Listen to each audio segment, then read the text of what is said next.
warahmatullahi wabarakatuh. Berjumpa lagi kita hari ini bersama saya Fidah bin Selamat dalam segmen Bicara Minda di channel YouTube saya. Okey, jadi hari ini saya ada beberapa perkara yang saya nak bagi kemaskini dan juga maklum balas lah kepada yang bertanya. Ada beberapa soalan dan juga sedikit kemaskini. Jadi yang pertama berkenaan dengan air sinar. Seperti yang saya kongsikan semalam, sehingga semalam walaupun sistem dikemas kini, tapi ada sebilangan pemohon yang berjaya membuat semakkan dan juga alhamdulillah mereka telah lulus. Dan pada sebelah malamnya juga sebilangan besarnya sudah mendapat bayaran yang kedua sebanyak RM5,000. Jadi walaupun sistem offline untuk maintenance dikemas kini dan juga dimaklumkan bahawa tarikh bayaran adalah tarikh semakan kelulusan dan bayaran adalah pada 8 Mac 2021, tapi di sini kita lihat dari hari ke hari, maksudnya ada yang menerima kelulusan. Jadi itulah satu perkara yang baik sebenarnya. Tidak perlu kita persoalkan atau pertikaikan. Yang penting kita nak permohonan kita diluluskan dan bayaran itu dilakukan secepat mungkin. Bagi yang masih belum mendapat lagi semakan, cubalah dilakukan dari semasa ke semasa ataupun boleh juga tunggu sehingga 8 Mac 2021. Tidak perlu kita mengecam bagi yang sudah lulus dan sudah mendapat wang, sebab ini adalah rezeki masing-masing kan, kita pun tak boleh nak kata apa. Maksudnya pihak DBSP juga dalam masa yang sama, walaupun mereka sedang menguruskan urusan berkenaan dengan dividen, mereka juga meluluskan permohonan air sinar secara berperingkat. Okey, jadi itu yang pertama. Yang kedua berkenaan dengan air sinar juga, ada yang tanya boleh tak kalau nak memohon lagi untuk kali kedua memandangkan masih ada baki lagi. Jadi setakat hari ini sebenarnya memang tak boleh. Okey, once dah lulus memang kita tak boleh buat permohonan yang kedua. Okey, itu perkara yang paling asas. Namun apa yang kita boleh harapkan kelak adalah, setakat ni maklum balas kelihatan seperti akan ada satu sistem untuk membenarkan pemohon untuk mengubah suai amount bagi yang telah tersalah mohon. Jadi mungkin kita boleh menggunakan kesempatan di situ bagi melakukan pengeluaran untuk baki yang masih ada lagi dalam akaun satu kita, akaun satu KDPSP kita, untuk memaksimumkan pengeluaran itu sehingga habis, ditambah pula dengan pengisytiharan dividen pada hari ini. Jadi mungkin baki bagi akaun satu masing-masing sudah mula bertambah. Okey, dan kita juga mungkin boleh menambahkan pengeluaran. Jadi walau bagaimanapun setakat ni tak ada pengumuman rasmi tentang pengumuman suaya amount. Namun info setakat ni yang kita dapat lihat melalui cek bersama pihak BSP sendiri, ada dinyatakan bahawa usaha sedang dilakukan untuk membuat satu sistem bagi membolehkan pengubahsuaian amount dilakukan. Okey, itu yang kedua. Yang ketiga adalah berkenaan dengan air lestari. Jadi air lestari dan juga air sinar juga, bayaran bagi bulan yang Mac ni telah diawalkan kepada penghujung bulan Februari. Namun masih ada sebilangan pemohon air lestari terutamanya yang masih belum menerima bayaran kedua bagi bulan Februari 2021. Jadi mengikut maklumat yang telah saya perolehi, bayaran bagi yang masih belum menerima bayaran kedua bagi bulan Mac 2021, mereka akan mula juga menerima bayaran pada hari Isnin ni, 1 Mac 2021, yang mana pembayaran akan dilakukan juga sehingga pada 8 Mac. Jadi yang saya dapat maklum adalah semua penerima air lestari yang masih tidak menerima bayaran akan dimasukkan bayaran tu selewat-lewatnya sebelum 8 Mac. Maksudnya 8 Mac tu bagi memberi laluan kepada permohonan air sinar dan juga pembayaran air sinar. Okey, itu yang ketiga. Jadi yang keempat, okey, dividen. Hari ini pihak DSP telah mengisytiharkan dividen sebanyak 5.2% bagi caruman konvensional dan juga 4.9% bagi caruman patuh syariah Islamik. Okey, jadi alhamdulillah itu satu dividen yang agak baik di musim pandemik pada tahun lepas. Namun alhamdulillah pulangan dividen yang diterima oleh pencarum pada kadar 5.2 dan 4.9 adalah agak baik.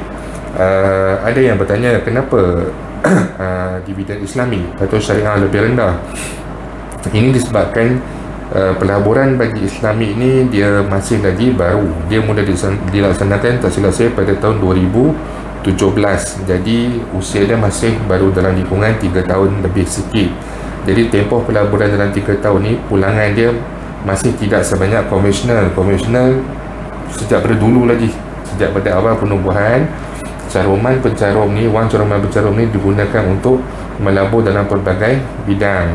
Jadi sebab tu dari segi konvensional pulangan dia lebih tinggi daripada Islamik. Tetapi kalau kita tengok beza peratusan dia tidaklah terlalu tinggi, hanya sekitar 0.03% sahaja. Jadi ia adalah satu prestasi dividen yang agak baik bagi caruman tahun 2020. Jadi yang kelima, masih mengenai dividen, dia orang bertanya tentang perbezaan dan sebagainya, dan juga ada juga yang bertanyakan saya. Jadi saya lihat banyak yang berkongsi, especially yang Muslim, mereka berkongsikan screenshot dividen yang mereka terima 5.2% dan sebagainya lah. Jadi kita tengok di atas tu mereka boleh memohon untuk menukar caruman mereka kepada caruman patuh syariah. Okey. Jadi mengikut jawapan daripada salah seorang panel muzakarah untuk syariah KWSP, sebenarnya pencarum Muslim wajib menukarkan caruman konvensional ada kepada caruman berlandaskan syariah. Sebagai seorang Muslim, kita kena tukar dalam bahasa yang mudah.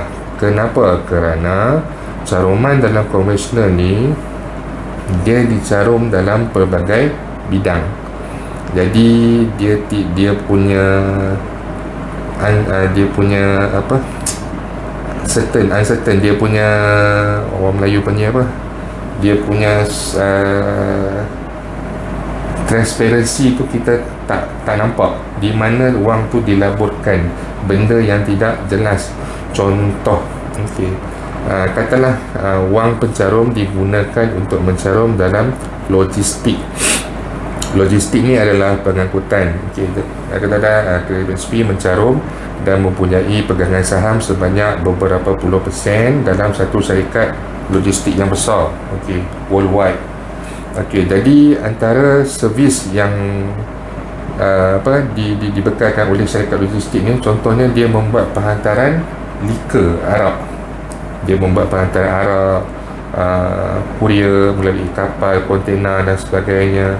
Jadi dividen yang kita dapat adalah hasil daripada pelaburan dalam logistik yang mana dia melibatkan benda yang tidak dibenarkan dalam syariah Arab, benda-benda haram yang lain, itu macam riba, benda yang mungkin melibatkan unsur yang tidak pasti dan sebagainya lah. Saya pun tak nak ulas terlalu detail lah. Jadi benda-benda ni sebenarnya tidak dibenarkan dalam Islam. Bagi seorang Muslim, kita diwajibkan sebenarnya menukar kepada caruman patuh syariah. Sebab tu caruman patuh syariah, apabila kita tukar dan kita telah permohonan kita tu telah berjaya, kita tidak boleh patah balik kepada caruman konvensional. Itu penting. Kalau kata patuh caruman patuh syariah ni, jadi apa yang KWSP perlu buat, panel-panel syariah dia akan mengkaji, dia nak melabur dalam sesuatu benda, melabur dalam logistik. Apa yang logistik ni buat, apa contoh penghantaran yang dilakukan. Dalam melakukan penghantaran chip, dalam melakukan penghantaran komputer, kenderaan dan sebagainya. Itu tak ada unsur riba, itu tak ada unsur benda-benda yang tak patuh syariah. Jadi itu adalah satu pelaburan dalam logistik yang halal. Jadi pulangan yang kita dapat pun halal. Lebih kurang macam tu lah. Jadi kalau tanya saya sangat-sangat menggalakkan rakan-rakan pencarum saya yang masih lagi kekal dalam caruman konvensional untuk menukarkan caruman anda, memohon dan bertukar kepada caruman patuh syariah. Jangan kita kira pada perbezaan 0.3% ataupun dulu 6% konvensional patuh Islamik, ni 4%, perbezaan 2% dan sebagainya. Tapi kita nak mencari satu keberkatan, sebab benda ni kita akan guna untuk bila dah retire esok, untuk keluarga, menjadi darah daging, makan minum kita, dan di akhirat esok banyak persoalan yang akan timbul. Jadi saya lagi sekali menyarankan rakan-rakan yang beragama Islam untuk menukarkan caruman anda daripada konvensional kepada caruman patuh syariah. Saya rasa itu saja ulasan saya untuk hari ini. Saya pun tak berapa nak komen terlalu banyak, tetapi jika ada yang masih tidak jelas tentang caruman patuh syariah dan juga caruman konvensional ni, anda boleh meninggalkan komen anda, sama ada di Facebook saya Fidaus bin Selamat, ataupun juga di ruangan channel YouTube saya, channel Fidaus bin Selamat. Anda boleh meninggalkan komen dan saya akan menilai, kemudian saya akan membuat jawapan dan juga maklum balas kepada anda semua. Saya cuba memberikan maklumat dan penjelasan yang sebaik mungkin. Benda ni agak sensitif, jadi kalau saya nak bercerita pun, kita pun tak boleh bercerita terlalu banyak. Satu benda yang sensitif lah. Okey, jadi itu saja untuk hari ini.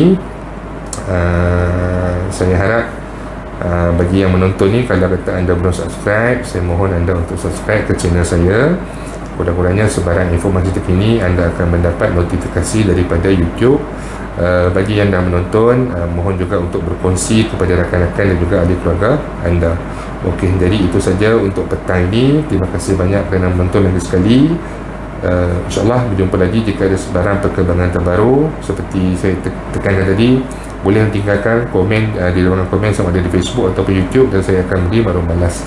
Okey, itu saja. Terima kasih. Assalamualaikum warahmatullahi wabarakatuh.